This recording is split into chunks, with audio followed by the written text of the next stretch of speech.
Hey guys, welcome back to my eye opener. And today we are going to have a superficial talk on the concept of time and how it ails our country, Kenya. I'm pretty sure you've heard of this loosely used phrase in Kenya that time is money. It might be loosely used here, but once you land yourself in the Western countries, places like the Canada, USA, UK, Germany, France, Australia, and many other Western countries, this is a phrase that carries the depth of life in its own description and definition. It carries the dominance of wealth. It is a self-drive to fattening your wallet daily. When busy Western philosophers were discussing about time, asking what is time? Is time something tangible? How does time affect the reality? A busy African philosopher represented how Africans view time.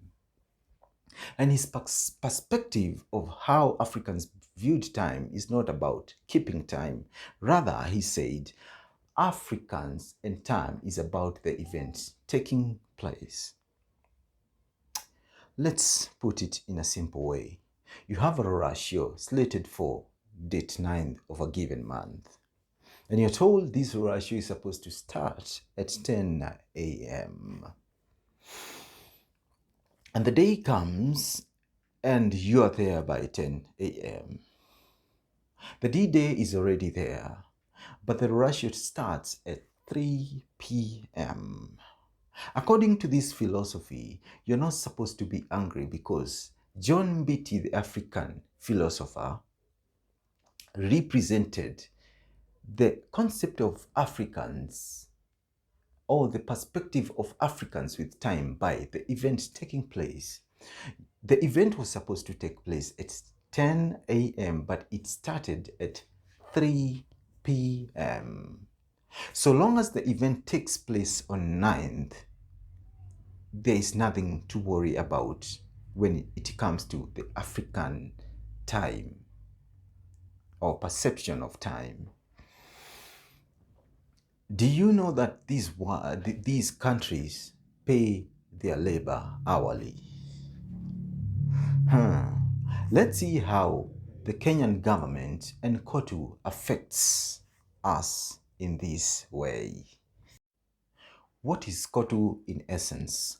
COTU is an umbrella, a central umbrella that cushions the trade organizations in Kenya.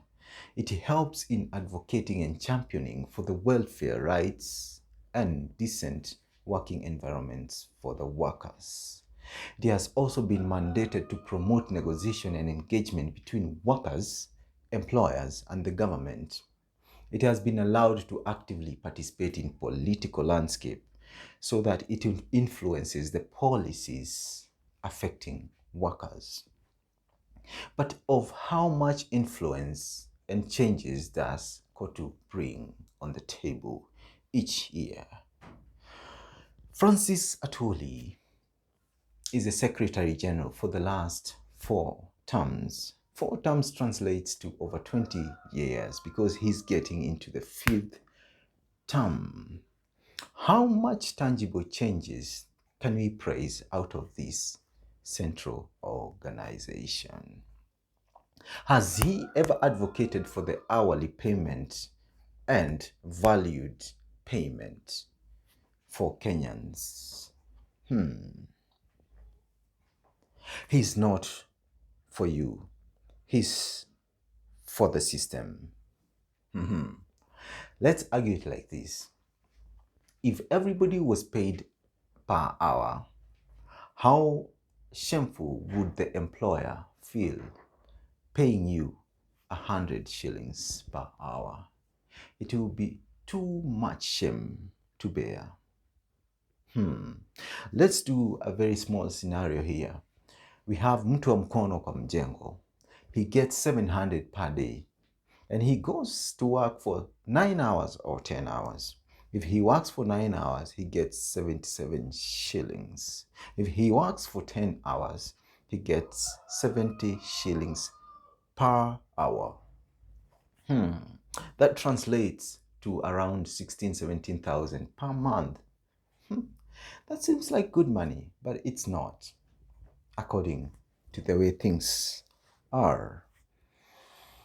Let's go all the way to the payment of the Secretary General, who is supposed to negotiate for your rights as a worker. He gets 10 million Kenya shillings per month. If you were to calculate using 24 days of working, that would translate to 416,000 shillings per day.